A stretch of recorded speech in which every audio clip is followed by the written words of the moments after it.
मनोज जरांगे पाटील यांच्या मुंबई आंदोलनाला आता फक्त 3 दिवस शिल्लक राहिलेले आहेत। मनोज जरांगे पाटील आपल्याबरोबर आहेत। 54 लाख प्रमाणपत्र अगोदर वाटप करा, आता अशी एक तुमची मागणी आहे। त्याशिवाय या नवीन मसुद्याला अर्थ नाही, जो की तुम्ही बदल सुचवलेला आहे सगळ्या सोयऱ्याच्या बाबतीमध्ये। नाही नाही, हे 54 लाखांना प्रमाणपत्र द्या ही मागणी नवीन नाही आहे। आम्ही त्यांना पहिल्यापासून सांगतोय 54 लाख नोंदी सापडल्यात, फक्त ते मीडियात नव्हतं की तुम्ही प्रमाणपत्र वाटप करा। आमचा असा गैरसमज होता मराठा समाजाचा की 54 लाख पत्र दिलेत, मग आम्हाला काय अपेक्षित होतं, आता फक्त सगळे सोयरे शब्द 54 लाखाला जोडून सगळे सोयरे शब्द द्यायचा म्हणजे सगळ्यांचं कल्याण झालं। पण ते नोंदी विचारतो किती दिल्यात तर त्यांना सांगता येत नाही। याचा अर्थ आम्ही असा धरला, तुम्ही 54 लाखाला प्रमाणपत्र दिलं नाही, मग आणि प्रमाणपत्र दिले नाही ते सगळ्या सोयरे शब्दाचा उपयोग काय? त्याचा उपयोग नाही। तुम्ही मोठ हुकूम काढून त्याचा अगोदर म्हणजे नाही का बागायती करायची शेती, पण विहीरच नाही खाल्ली, नुसती मोटर घरात आणून ठेवली, त्या मोटरीच काय उपयोग? ती कुठं टाकीदा? म्हणजे त्याला तुम्हाला विहीर खांदायला लागेल, पाणी लागत, तसं तुम्हाला अगोदर सगळे हे महत्त्वाचं आहे। सगळ्यांना 54 लाखांना प्रमाणपत्र देणं, तर त्या सगळ्या सोयऱ्याचा शब्दाचा अर्थ किंवा त्याची किंमत होती नाही, त्याचा होत नाही, त्याची आम्हाला काही उपयोग होत नाही। 54 लाख नोंदी सापडल्याची तुम्हाला खात्री आहे का? हो, ते हा म्हणले ना, याच्यात सांगितलं त्यांनी पाठीमागच्या मुख्यमंत्र्यांच्या बैठकीत सुद्धा आपली झाली, त्यावर रेकॉर्ड आपल्याकडे सगळा, तुमच्याकडे आमच्याकडे जरी नसला तरी ती बैठक झाली ती मुख्यमंत्री साहेबांसोबत, त्यावेळेसच सगळ्यांनी सांगितलेलं आहे। गिरीश महाजन साहेबांपासून सगळ्यांनी सरकार सांगतंय, मग 54 लाख नोंदीला का मी गेलतो का नोंदी करायला? त्यांनी सांगितलं। त्यामुळे 54 लाख नोंदी सापडलेल्या आहेत, त्यात काही शंका नाही, तर त्याचे प्रमाणपत्र द्या हे आमचं म्हणणं आहे। याचबरोबर ABP माझाच्या माध्यमातून मी मराठा समाजाला एक विनंती करतो की आंतरवालीपासून 20 जानेवारीला निघणार आहेत, तर मुंबईपर्यंत जे गावं येतात मध्ये, त्या सगळ्या बांधवांना विनंती आहे की तुम्हाला जितकं शक्य आहे तितकं सगळ्यांनी स्टॉल लावा, जेवणाचे लावा, कुणी पाण्याचे लावा, पाणी जेवण हे रस्त्यानं ठेवत चाला, म्हणजे पोरं चालता चालता खातील। ही मात्र सगळ्यांना विनंती आहे की आसपासचे गावंसुद्धा जरी रोडवरच्या गावांनी लावलं तरी त्यांच्या आसपासच्या रोडच्या गावांनी सुद्धा बाहेरून येऊन तिथं तुम्ही स्टॉल जेवणाचे पाण्याचे लावा, म्हणजे आपल्या पोरांची जेवणाची खाण्याची व्यवस्था होईल। आणि विशेष म्हणजे नगर जिल्ह्यातल्या सगळ्या मराठा समाजाला विनंती आहे की तुम्ही सगळ्यांनी तुमच्या बॉर्डरवर येऊन तुम्ही तुमच्या मुक्कामापर्यंत येण्यासाठी सगळा मराठा समाज त्या दिवशी एकत्र या नगर जिल्ह्यातला। पुणे जिल्ह्यात ज्या तारखेला आम्ही आहेत त्या तारखेलाही पुणे जिल्ह्यातल्यांनी नगरच्या आणि पुण्याच्या बाँड्रीवरती त्यांनी सगळ्या मराठा बांधवांनी मतभेद पितभेद आपल्यात नाहीत, पण असले तरी सोडून द्या, एक दिवस तुम्ही या। आता ज्याला मुंबईला यायचं नाही त्यांनी एक दिवसासाठी तुमच्या हद्दीत राहा, ज्यांना यायचंय ते आमच्या सोबत येतील, ज्यांना पाठीमागून यायचंय ते पाठीमागून या, परंतु त्या दिवशी सगळा मराठा जिल्ह्यातला म्हणजे नगर जिल्ह्यातला मराठा त्यांच्या जी तारीख आहे त्या हद्दीत त्यांनी या। पुणे जिल्ह्यातल्या बांधवांचे सगळ्या जिल्ह्यातल्या एकूण एक मराठ्यांनी आपण आपल्या छोट्या मोठ्या गाड्या असतील त्या घेऊन एक दिवस तुम्ही तुमच्या हद्दीपासून तुमच्या हद्दीपर्यंत थांबा। तेच पुण्यातनी रायगड आहे, पलीकडे नवी मुंबई आहे, ठाणे, त्यांनी त्यांच्या तारखेच्या हद्दीत आल्याच्या नंतर त्यांनी पण जरी त्यांना पाठीमागून नंतर यायचं असलं तरीही एक दिवसासाठी त्यांनी ते वाटा लावायला म्हणून सगळ्यांनी यायचं। जालना जिल्ह्यातल्या सगळ्या बांधवांनी मराठ्यांच्या ज्यांना पाठीमागून यायचंय त्यांनी एक दिवस वाटा लावण्यासाठी मुक्कामाच्या ठिकाणापर्यंत या। बीड जिल्ह्यातल्या सगळ्या बांधवांनी त्यांच्या तारखेच्या दिवशी 20 जानेवारीला बीड जिल्ह्याच्या हद्दीत त्यांनी येऊन घराघरातल्या सगळ्या मराठ्यांनी स्वतःहून मोटरसायकल सुरू करून यायचं, काय त्यांचे छोटे मोठे वाहन असते, त्यांनी मुक्कामाच्या हद्दीपर्यंत त्यांच्या हद्दीपर्यंत त्यांनी एक दिवस यायचं। जरी त्यांना मुंबईला यायचं नसेल, पाठीमागून यायचं असलं तरी एक दिवस त्यांनी वाटा लावण्यासाठी ह्या रोडवरचे जेवढे जिल्हे आहेत त्यांनी त्यांच्या तारखेत जी तारीख आहे त्याच्यात त्यांना सगळ्यांना विनंती की तुम्ही एक दिवसासाठी वाटा लावायला, नंतर तुम्ही पाठीमागून या, तुम्हाला यायचं जसं तुमचं ठरलेलं आहे त्या पद्धतीनं। आणि विशेष म्हणजे महाराष्ट्रातले ज्या मराठा बांधवांना स्वयंसेवक म्हणून काम करायचं आहे स्वतःहून, त्या बांधवांनी 20 तारखेलाच आंतरवाली द्या। महाराष्ट्रातला कोणीही असो ज्याला स्वयंसेवक म्हणून काम करायचं आहे त्यांनी स्वतःहून आंतरवाली द्या, तुम्हाला स्वयंसेवक म्हणून मोठी जबाबदारी पार पाडायची। आम्हाला माहिती आहे मराठा समाज शेवटच्या दिवशी ताकदीने येणार आहे। आणि विशेष म्हणजे आता एक महत्त्वाचा बदल झाल्यामुळं पहिल्यांदा मराठा समाजाला असं वाटत होतं की 1 महिना चालायचं, 1 महिना खूप आता इकडचे कामं बुडणार आहेत, तिथं बी 8-10 दिवस बसायचं, 15 दिवस बसायचं, किती दिवस बसायचं माहीत नाही. पण हे आता शॉर्टकट दौरा घेतल्यामुळं 6 दिवसाचा आता लोकांनी प्रचंड बदल केलाय. म्हणजे ते मला आठवणीत आलं म्हणून तुम्हाला सांगितलंय मी आता. ते असा बदल केला की अरे यार आता 5-7-10 दिवस जायचं म्हणजे काहीच विषय नाही. आता काम मागचंही बुडत नाही पुढचं नाही, चला आता. म्हणजे हे आम्ही हे शॉर्ट दौरा घेतल्यामुळं आमचालाही फायदा झालाय. पहिल्यांदा मग ते पाठीमागून येणार होते कसे शेवटच्या मुक्कामाला आणि ते मुंबईत मग ते 2.5-3 कोटी मराठी ते नंतर तोवर आम्ही थोडेच चालणार होतो. पण 6 दिवसाचा दौरा केल्यामुळं एबीपी माझाच्या माध्यमातून समाजाला ही महत्त्वाची माहिती देतोय मी की पहिल्यांदा आपण दमलो बी असतो, आपलं नेलेलं सगळं साहित्य उडालं असतं. आता आपण सोबत घेतलेलं जेवणाचं साहित्य उडणारच नाही, कारण रस्त्याने जेवायला केले तिथं गेल्यावरच ते कामाला येणार आहे. आणि दौरा आपला म्हणजे आपला जी रॅली ती फक्त 5-7 दिवसाची असल्यामुळं लोकांकडून प्रतिक्रिया आलेल्या मी एबीपी माझा सांगितलं की लोक म्हणजे आता 5-6 दिवस टेन्शनच नाही, आता काही काम नाही बुडत, आता सगळ्यांनीच जायचं आता पायी पण. आणि काहीच जे ठरलेलं आहे की आपण पाठीमागून जाऊ. हे शेवटच्या मुक्कामाला मात्र तुफान मराठी. जरांगे पाटील, तुमची जी मूळ मागणी आहे सगळ्या सोयऱ्याच्या बाबतीमध्ये त्याचं कुठंतरी आता अध्यादेशामध्ये रूपांतर होऊ शकतंय, कारण तुम्ही ते बदल सुचवले ते सरकार जवळपास मान्यच करत आहे. ही मूळ मागणी तुमची मान्य होताना दिसते.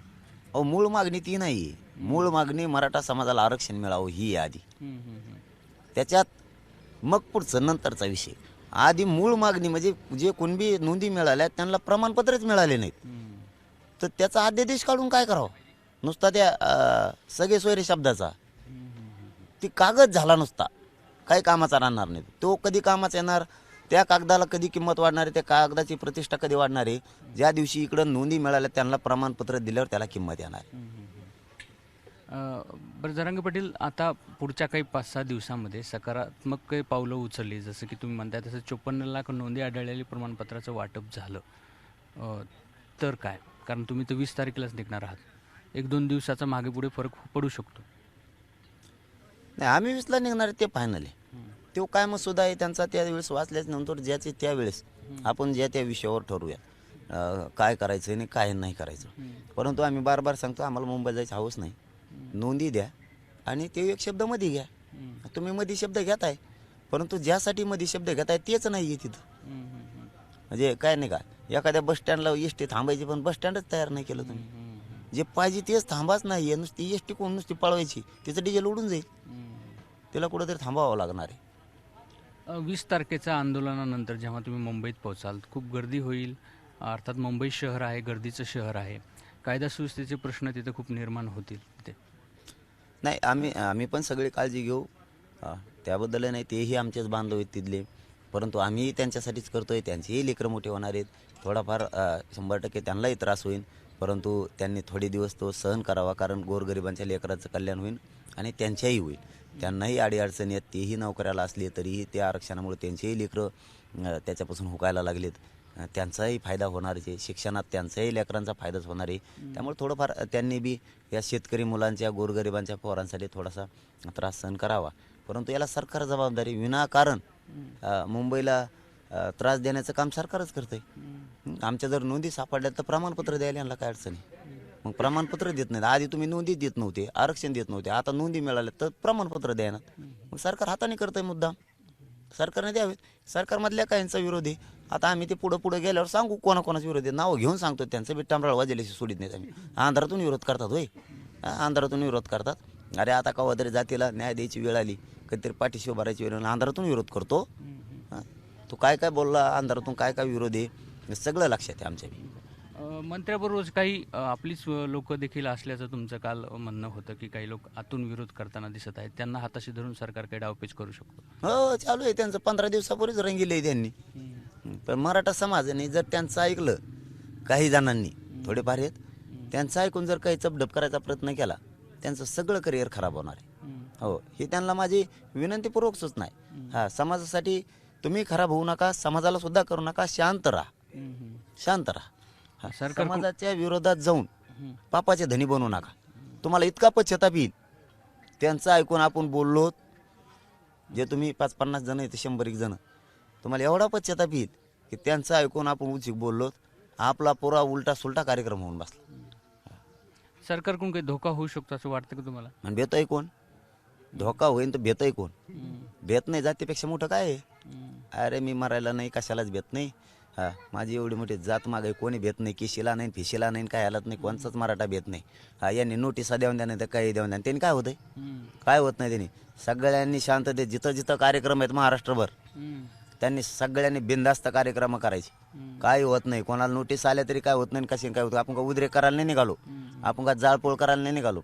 शांततेत रस्त्याने चाललो, शांततेत जेवायला लागलो, शांततेत बसायला लागलो, शांततेत झोपायला लागलोत आणि शांततेत कार्यक्रम करायला लागलो. त्यामुळे जिथं जिथं महाराष्ट्रात कार्यक्रम आहेत आता जाताना त्यांनी कोणालाही काहीच घाबरण्याची गरज नाही. आणि मराठी घाबरत नसतात. घाबरले तर तुमच्या पोराचं वाटलंच झालं म्हणून समजा, मागं सरकायची काय गरज नाही, कारण आपण उद्रेक जाळपोळ करतच नाहीत. त्यामुळे घाबरायचा संबंध काय? शांततेत कार्यक्रम घ्यायला होत, त्याचा काय संबंध आहे केशीचा आणि कशाचाच काही संबंध नाही. आणि करू द्या त्यांना वळवळ, एकदा आरक्षण मिळू द्या. कोणी कोणी त्रास दिला हिसाब होणार आहे. काही सरकार षडयंत्र असते असं का वाटतंय तुम्हाला? काही माहितीच तशी खात्री लायक मिळायला लागल्या तर षडयंत्र करणारच नाही. पण आम्ही तर थांबलो पाहिजेत. त्यांचं म्हणणं असं मराठ्यांचे पोरं मोठे होऊ नये, आमचं म्हणणं आहे मराठ्यांचे पोरं मोठे झाले पाहिजे, गोरगरिबांच्या लेकराला नोकऱ्या लागल्या पाहिजे, त्यांनी मोठमोठे उच्च शिक्षण घेतले पाहिजेत, हे आमचं म्हणणं आहे. आणि मराठ्यांचं तेच म्हणणं आहे. हो द्या म्हणतात, काय व्हायचे दादा, शेवटची फाईट ही चलो मुंबई सगळेच म्हणतात. अरे जोरदार धडक द्यायची सगळ्यांनी जाऊन, सगळ्या मराठ्यांचं म्हणणं आहे. बघू सरकार बी काय किती त्रास देत आहे ती. मराठी बी हपकायला तयार नाहीत, धनाधन मराठी बाहेर निघणार आहेत. मग त्या मराठी कसले घरी राहणार आहे? मराठी बघा तुम्हाला बाहेर कशी दिसतात. मुंबईत मोजा, मी पहिल्यापासून काय म्हणतोय, मुंबईत तुम्हाला 2.5-3 कोटी मराठी दाखल. मुंबईत मोजा, इकडे काय मोजिता. जरा पुढे शेवटचा प्रश्न, राम मंदिराचं एक वातावरण आहे, समजा 22 तारखेला प्राणप्रतिष्ठा होते. खरं तर तुमची तारीख अगोदरचीच नियोजित आहे, त्याप्रमाणे तुम्ही आंदोलन करत आहात. पण सर्वांगीण जर विचार केला आपण तर समाज एवढ्या मोठ्या प्रमाणे तिकडे जाणं, त्या सोहळा तो उत्सव, हे गर्दी आणि त्यानंतरचा येणारा सगळा लोड प्रशासनावरती असेल किंवा इतर असेल, याच्याकडे कसं बघता तुम्ही? नाही, तो आनंदाचा क्षण आहे भारतीय जनतेसाठी. आणि आम्ही तो रोज उठल्या रामरामच म्हणतो सकाळी, रोज मनात असलं पाहिजे, असं काहीच नाही. आता आंदोलन नियोजित असल्यामुळं आम्हाला आमच्या तारख्या प्रमाणे काम करायला लागलं. पण तो सोहळा आनंदाचा आहे, ते भारतवासियांसाठी सगळ्यांसाठी येते. त्यात काय असं काय कोणी राजकारण असलं काय संबंध नाही. आम्ही रस्त्यात साजरा करू, तिथं जावं म्हणून असं काय म्हणणं नाही. आम्ही मराठी रस्त्यात साजरा करू. पंतप्रधान 19 तारखेला येत आहेत आपल्या महाराष्ट्रामध्ये, सोलापूरला. त्यांचा काय फायदा आहे आम्हाला? महाराष्ट्रात आले कुंकड आले, त्यांचा काय फायदा आहे? शिर्डीला आले तेव्हाच सांगितलं होतं आम्ही त्यांना की तुम्ही सामान्याचं नेतृत्व पहिल्यापासून केलेलं आहे, तुम्ही सामान्यातून आलेले, तुम्हाला त्याची जाण आहे. तुम्ही राज्य सरकारला आदेश देऊन टाका की त्यांचं हक्काचं जर आरक्षण मराठा आणि कुणबी एकच आहे तर देऊन टाका त्यांना आरक्षण ओबीसीमधून, हे त्यांना सांगा म्हणून सांगितलं होतं आम्ही त्याच वेळेस. त्याच्यावर ते दोनदा आले. आम्हाला काय देणं घेणं आहे त्यांचं? काय देणं घेणं नाही. जो सामान्यांच्या बाजूनं बोलणार नाही, ज्या माणसांना सामान्याची आता गरज राहिली नाही, त्यांच्याकडून अशा अपेक्षा करायची काय गरज आहे? आणि आमच्या मनगटात बळ आहे ना, आमचे कुठं मनगट कमजोर झालेत म्हणून आम्ही आरक्षण मिळू शकत नाहीत. आम्ही लढून मिळतो ना, काय हात पसरायची गरज आहे कोणाकडं? पसरले ना, एकदा विनंती केली ना त्यांना की द्या, तुम्हाला जाणे, तुम्ही 100% करू शकता, कारण ती केंद्राच्या अधिकारातला विषय नाही आहे, राज्याचे. मग राज्यात जर एवढं वातावरण ढवळून निघालंय तर हस्तक्षेप करणं आवश्यक होतं त्यांचं, की नाही रे देऊन टाका त्यांचा हक्काचं. हे आजचा लढा नाही, एका दिवसात ढवळलेलं रान नाही आहे. हे 4-5 पिढ्यापासून हे मागणी एकदाच देऊन टाका. ती काय 2 शब्द वापरायला अडचण होते, कारण होतच नाही. मी आता नोंदी सापडल्यात म्हणल्यावर आहेतच ना. पंतप्रधानांनी तेवढा शब्द काढणं अपेक्षित होतं, त्यामुळे त्यांच्याकडून अशा पेक्षा सोडून दिली. महाराष्ट्रात त्या नाही तर कुठं आहे? मराठ्यांनी अशा सोडली त्यांच्याकडून, आणि मराठ्यांनी सोडावी सुद्धा.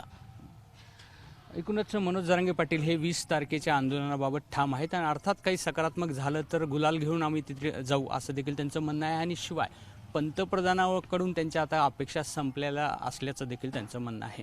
कॅमेरामन धनंजय दानवटेसह रवी मुंडे, एबीपी माझा, आंतरवली सराटी. एबीपी माझा, उघडा डोळे बघा नीट.